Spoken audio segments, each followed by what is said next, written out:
Hello everyone and welcome to this week's video. If you haven't already, please click the subscribe button now. Ring the little bell, it'll give you notifications every time I upload a video. It's usually Sunday morning at 9 AM. And please click the like button as well if you like the video at any point. Those three things really help our channel to grow. I'm in the shed here at the minute and it's 9:30 in the morning and the heat in the shed is crazy. So the heat outside the shed is even crazier. But we're just up here with the beef calves and we'll give a look at them and see how they're going, a bit of an update.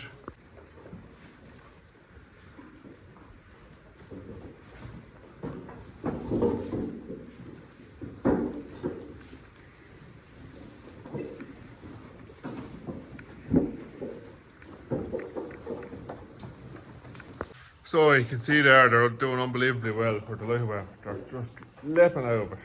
Some of them may be a little bit licy there, so I must give them a pour on for lice within the next week or so. This one here is losing a bit of hair on his neck there, so we're just doing for lice. They're up on about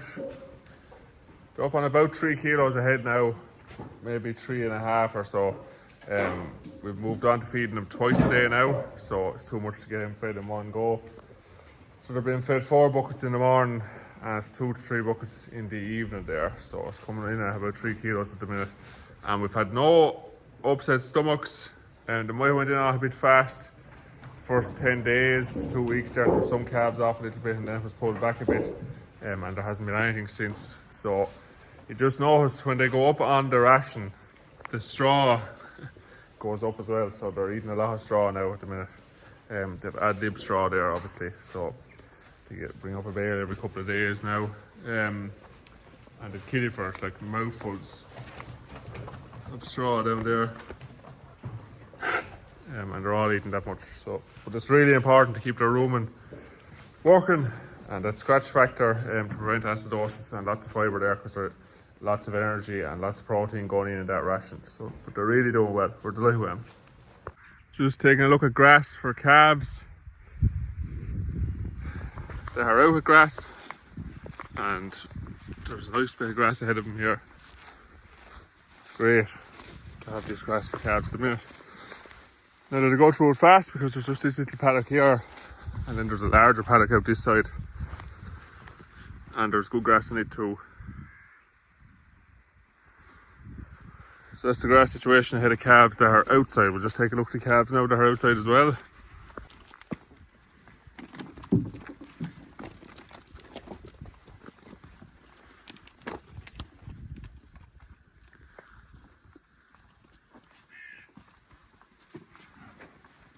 So these calves are a nice bit older now than the calves that are in the shed. And I would say at the same age as what the calves in the shed were with these would have been way further behind the calves in the shed. So, and we were told that we'd see that by nutritionists, that they all said, I think the calves in the shed are going to do way better than the calves out with grass. So I think it is stacking up so far. Now there's nothing wrong with how these are done. There's some fine heifers in this here, but they're the oldest calves. Like, there's calves in the shed weren't born till starting the first week in April. Like, there's calves here born first week in February. So for sure the calves in the shed are doing really well in comparison to the calves in the field. And I think it's probably because they don't have the same load on them. So you can hear some calves coughing there now. These calves are probably due a dose now again. They're more likely to pick up stuff outside in the field with changes in weather and temperature and all the rest. If it's hot outside, they're not going to eat as much grass today and they'll drink more water, so they'll take in less, whereas the calves in the shed, the environment is more regular, so I think they're probably eating a bit more than the calves that are out at the field. And then you don't have that worm burden, so the calves in the shed don't need to be dosed and won't need to be dosed. Worms are hard on calves at this age. Now you have to have calves exposed to worms because that's how they build up any sort of resistance going into adult life, but it definitely affects thrive for a few days while they're fighting worms and between when they get an infection of worms and when you get in to treat them. So far calves inside doing really well. I would say by the time they're the same age as these today, they'll be a good bit ahead of them. The calves are out of the field. The grass situation with the calves is that this field here, there's a nice pick of grass left on here still.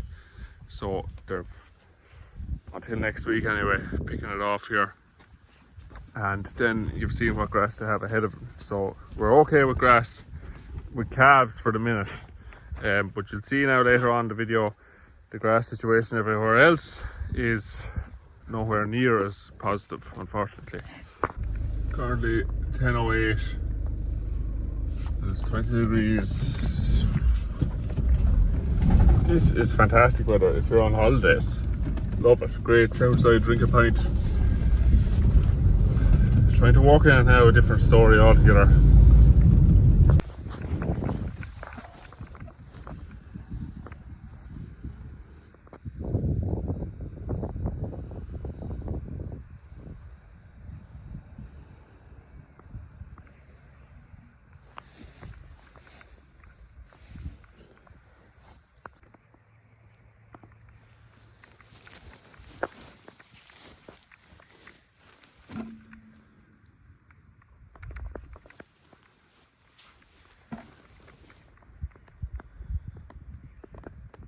Just out doing a grass walk here, you'll see the farm in general is green, but I don't know, we haven't had any meaningful rain since I think it was the 12th of June, so it's the 11th of July today, so that's 4 weeks. I see Mahern updated their soil moisture deficit charts for this part of the country, and we're 40 to 60 mil of a soil moisture deficit, so that means grass is going to switch off. When you get to above 40, pretty much is kind of done. And when you get up near 60, you'll see it's starting to burn up a little bit. So there's patches in this field now, you'll have seen in that clip there, where the green grass is disappearing off it. So not good, basically. I'll just do the walk, I'll complete the walk and see, and I'll show you some paddocks as we walk around. The paddocks that have been grazed are the ones that look the driest now, and that's what you'd expect. I'll just show you one here. So there's not much green in that field after it was grazed, and that's going to be extremely slow to come back if you compare to this field here.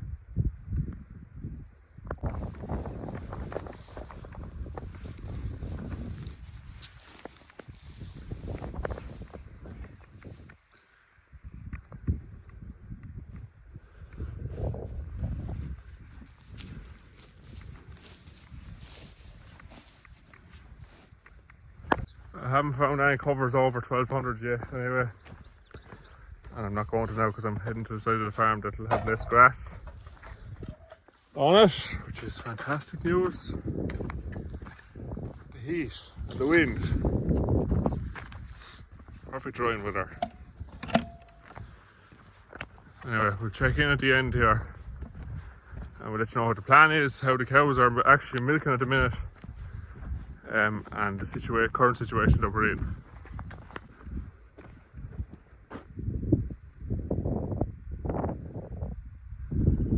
Nearly done the walk, only just 2 paddocks left.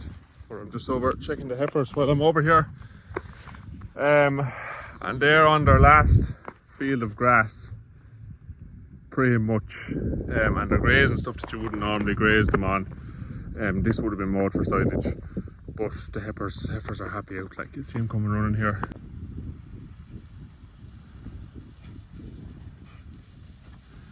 They're like balloons, look at the size of them. And they're coughing a bit, they're due a dose as well, like the calves. We'll bring them up once they're done in this field, but look, they're absolutely blew up on grass. The width of them. It's just... This will be the last field of grass for these. We don't have any grass after here. Anything else we're going to be keeping for calves. So these will get round feeders then. They'll go into some of these back paddocks here that are burnt up, see them? And that's really brown there. They'll go into them and there'll be ring feeders thrown out here with silage bales there, and they'll be on that until whenever grass appears again, pretty much. There really is no issue with heifers. We've had to do it before here, and you want to take in more ground for cows in order to keep the cows milking well, and the heifers, like, I mean, look at the shine of them. and the condition on all of them. So we'll also do them for flies when we bring them up, because horse flies are around today now too, I see. So grass walks completed on both farms. This is a couple of days after that. We've had some of the hottest weather that I've seen for 3 or 4 years here anyway. It has been 30 degrees during the day. I'm doing some heavy work on the house, which you'll see next week. Yesterday was a crazy day. So I just wanted to go through the grass walk and the grass situation here and what the plan is, like I said earlier in the video there. So I'll just put up the wedge for the home farm here. It looks better than it is because we've dropped the demand line way down. So the red line you'll see the covers need to be going into, I think, is between 1,000 and 1,100. So we've just dropped that demand down by opening the nuts. So we've put the cows up to 6 kilos of nuts there now. It'll be 6 after this video. They have been on 5. And that means we've got a bit of a gap at the top and we're hitting the line, as you'll see, in the middle. But there's some rain due Tuesday, Wednesday, Thursday, Friday, but I don't think it's going to be anything worth talking about, which means where we're hitting the line in the middle will just carry up along in a straight line to the top of the wedge, and it'll become the gap at the top next week, I'd imagine, just because anything that's grey is still brown. Anything that had a cover on is holding for the minute. So basically we just lengthened around to 25 days and fill the gap between what the demand is and what's actually on the field. So meal is making up the bulk of it, nuts to keep cows milking well. Cows are milking well at the minute. They're milking what they should be doing pretty much.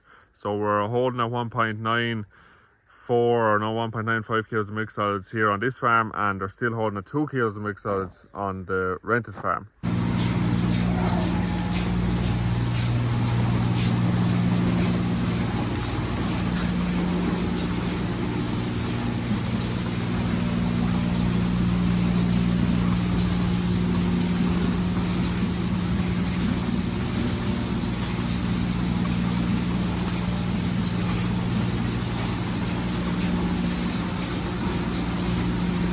They're also up at 6 kilos of nuts there because I'll put up the wedge here now for them.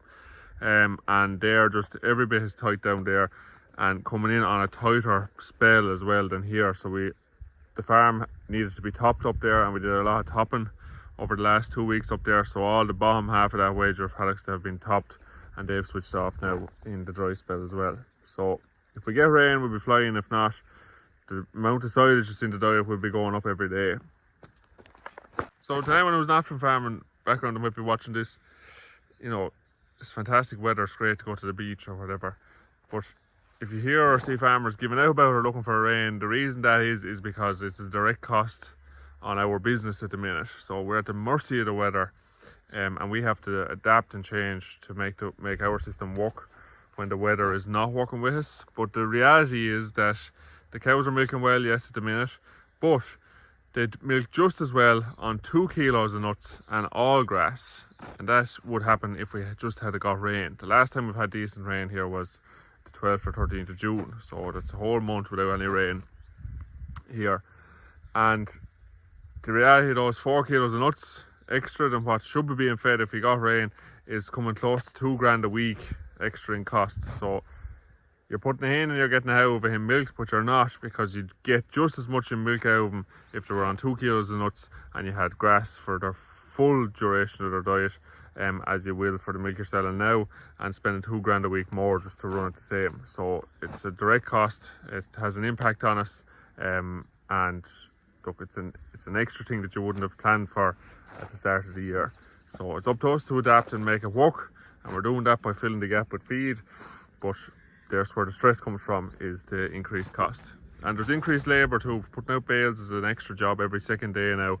The whole day pretty much is gone now, every second day, feeding out bales between this farm and the rented farm. That is the plan. It's not going to change. The nuts are up at 6 kilos and they're going to stay there until a decent amount of grass comes back in, and then it's just fill the gap with bales. If we don't get any rain, the amount of silage in the diet will be going up and up and up. And if we do get rain and get some grass growth, the amount of silage in the diet will be coming down. That'll change from day to day and week to week. So fingers crossed, if you're looking at this video, cross your fingers for us for some rain, because we need it. And that's pretty much all we can do. So that'll be it for today's video. Just a reminder, if you haven't already, please click the subscribe button now. and click the little bell. You get notifications every time these videos go up.